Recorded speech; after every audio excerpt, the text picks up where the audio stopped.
Hello बच्चों, once again welcome to my YouTube channel जिसका नाम है लर्न विद सुयू। और दोस्तों, आज हम कंसेप्ट एप्लीकेशन एक्सरसाइज 1.3 के सोल्यूशन देख रहे हैं। देखते हैं कंसेप्ट एप्लीकेशन एक्सरसाइज 1.3 के सोल्यूशन। पहला question, find the domain of following functions. इसमें तीन हमें फंक्शंस दे रखे हैं, बहुत ही छोटे छोटे नन्हे नन्हे मुन्ने मुन्ने, बहुत ही आराम से हम कर सकते हैं। 1/√(x-2) का मुझे अगर डोमेन निकालने के लिए बोला है तो डोमेन में simply x-2 should be greater than equal to 0 and x-2 should not be equal to 0 होना चाहिए। जब हम इसे सॉल्व करेंगे तो हमारा आंसर आ जाएगा x belongs to 2 to infinity। हमें पता होना चाहिए कि भाई डिनोमिनेटर जो रहता है कभी भी जीरो नहीं हो सकता और अंडर रूट के अंदर कोई भी नेगेटिव वैल्यू नहीं आ सकती। दूसरा फंक्शन मुझे दे रखा है बच्चों, fx is equal to 1/(x3 - x)। तो 1/(x3 - x) है तो इसे लिखा जा सकता है 1/(x multiply by (x2 - 1) that is x-1 into x plus 1। तो 1/(x-1) x into x-1 into x plus 1। अगर मुझे इस फंक्शन को डिफाइन करना है तो मुझे ये इंश्योर करना पड़ेगा कि इसका डिनोमिनेटर जीरो नहीं हो। मतलब मेरा x should not be equal to 0, 1 and -1। So इसका जो डोमेन हो जाएगा बच्चों, it will belongs to R real number minus 0, -1 and 1। तो ये हमारा डोमेन हो जाएगा सेकेंड फंक्शन का। थर्ड फंक्शन मुझे दे रखा है fx is equal to cube root of (x2 - 2)। अब हमेशा ध्यान रखो, अंडर रूट के अंदर तो भाई जब मेरा पावर 1/2 1/4 इवन पावर के अंदर तो मेरे जो वैल्यू आनी चाहिए वो पॉजिटिव आनी चाहिए, पर क्यूब रूट के अंदर नेगेटिव वैल्यू चलती है। मतलब simply (x2 - 2) should belongs to real number. तो यहाँ पे मेरा आंसर आएगा x belongs to real number. तो इसका जो डोमेन हो जाएगा, it will belongs to the whole real number. बच्चों, बढ़ता हूं मैं अगले क्वेश्चन की तरफ। अगले क्वेश्चन में मुझे पूछा गया है रेंज तीन फंक्शंस की। fx is equal to 5 - 7x। बहुत ही आसानी से हम निकाल सकते हैं। fx is equal to 5 - 7x है, मुझे पता है। इसको मैं ग्राफिकली भी अगर करूं और इसका अगर मैं एक फंक्शन बनाऊं तो ये फंक्शन कुछ इस तरीके से बनेगा, स्ट्रेट लाइन। तो इसकी जो रेंज आ जाएगी, range of f will belongs to r। पूरे के पूरे रियल नंबर जो रहेंगे वो हमारे आंसर में होंगे। नेक्स्ट क्वेश्चन मुझे दे रखा है fx is equal to 5 - x²। तो fx is equal to 5 - x² दे रखा है।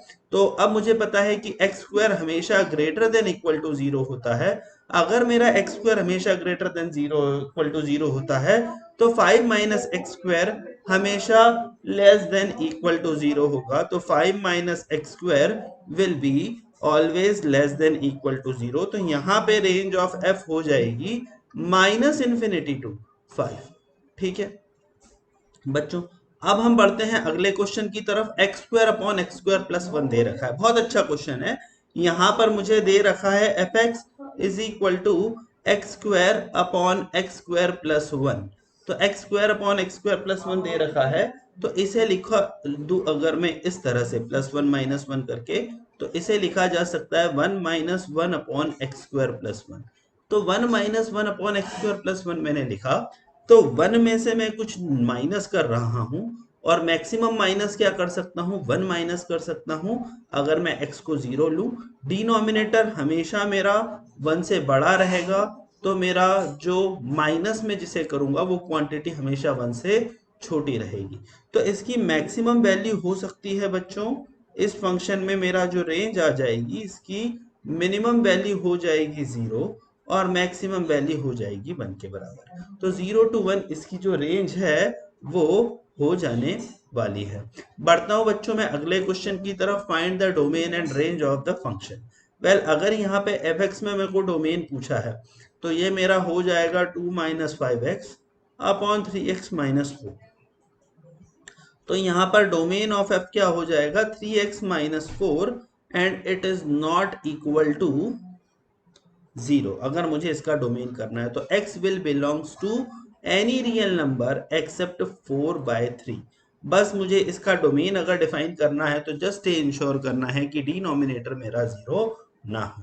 अब बच्चों रेंज निकालने के लिए मैं आपको एक तरीका बता रहा हूं। जब भी ऐसे फंक्शंस की हमें रेंज निकालनी होती है तो हम मान लेते हैं कि ये जो फंक्शन है ये मुझे वैल्यू देगा y, और y will be equal to 2 minus 5x upon 3x minus 4। अब मैं क्या करूंगा, x को मैं y के टर्म्स में रिप्रेजेंट कर दूंगा। तो ये मेरा क्या हो जाएगा, this will be equal to 3xy minus 4y is equal to 2 minus 5x। ठीक है, तो ये मेरा हो गया 3xy plus 5x is equal to 4y plus 2, और ये हो गया मेरा x मैंने अगर कॉमन लिया तो it will be equal to 3y plus 5 into 4y plus 2। तो x हमारा किसके बराबर हो गया, हमारा x हो गया 4y plus 2 upon 3y plus 5 के बराबर। x will be equal to 4y plus 2 upon 3y plus 5।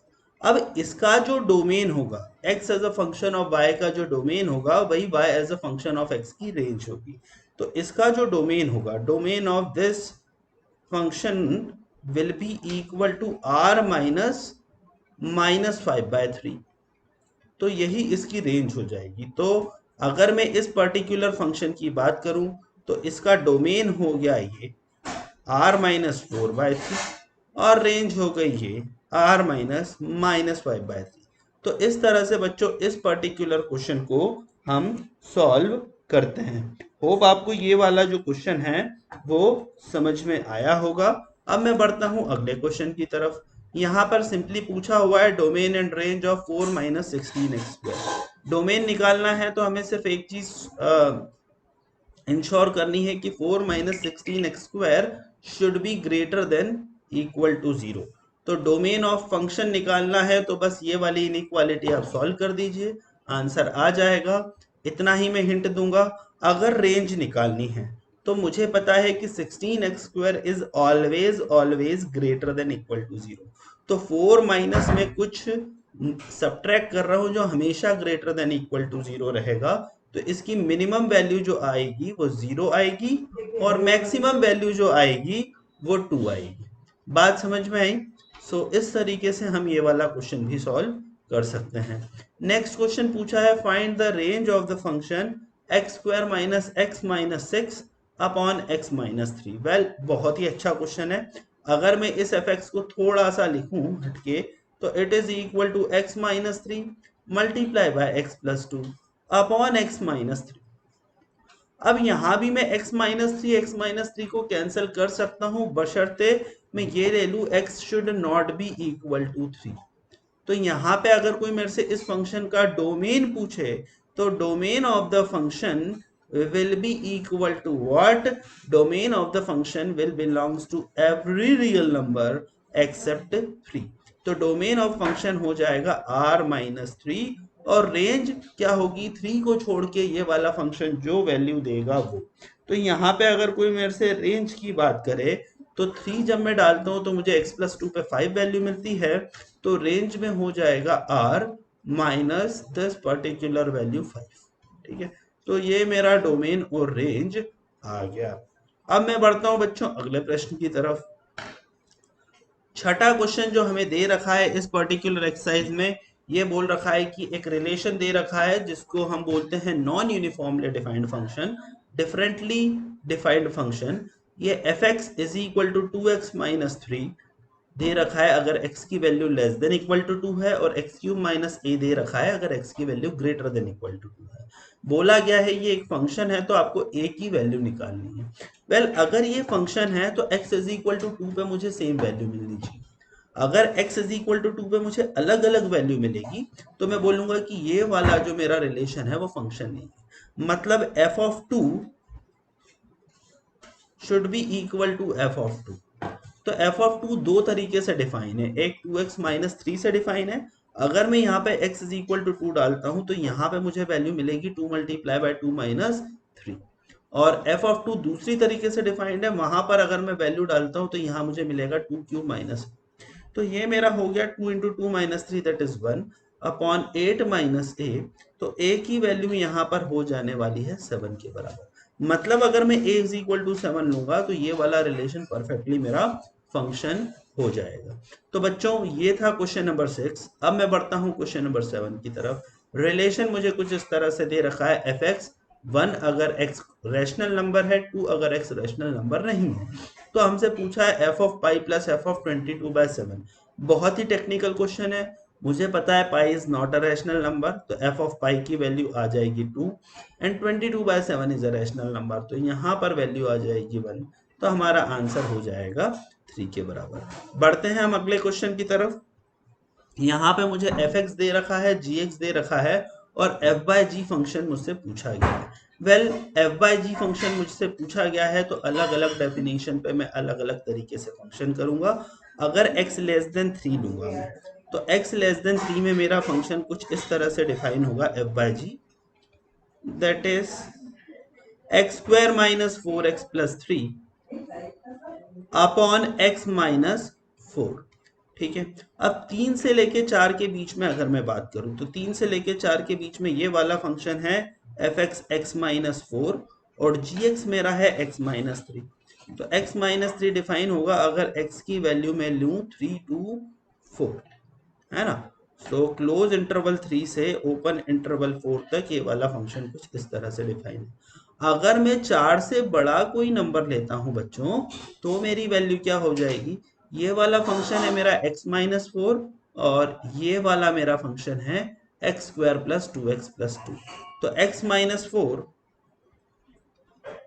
Upon x square plus 2x plus 2, ये वाली वैल्यू मुझे कब मिलेगी, जब x की वैल्यू क्या होगी, ग्रेटर देन इक्वल टू 4 होगी। तो ये हमारा f बाय जी फंक्शन हो गया और यहाँ पे हमें इस तरह से इसकी वैल्यू मिलने वाली है।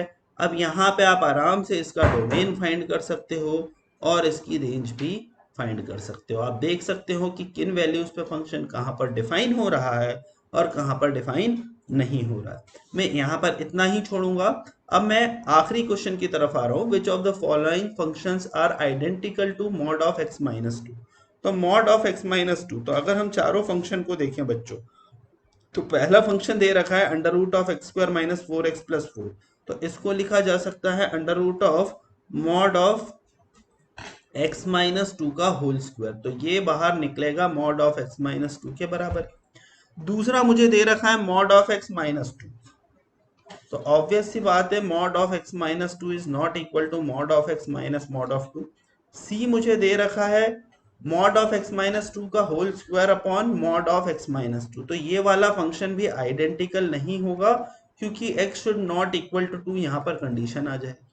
चौथे वाले क्वेश्चन भी इसीलिए आइडेंटिकल नहीं होगा क्योंकि यहाँ पे भी आंसर तो मॉड ऑफ x माइनस 2 आएगा, पर यहाँ कंडीशन आ जाएगी x should not equal to minus 2। तो यहाँ पर ये वाली हमारी 4 कंडीशन आ जाएगी। तो इसमें सबसे अप्रोप्रिएट ऑप्शन है ऑप्शन नंबर ए। तो हम कहेंगे ऑप्शन नंबर ए में जो फंक्शन हमारा है वो आइडेंटिकल है। सो इसका आंसर आ जाएगा ए। तो दोस्तों ये कुछ क्वेश्चंस थे और इन्हीं क्वेश्चंस के साथ ये वाली जो हमारी कंसेप्ट एप्लीकेशन एक्सरसाइज है वो होती है समाप्त और हम इसके बाद अगली जो एक्सरसाइज है वो सॉल्व करेंगे नेक्स्ट वीडियो में। Thank you.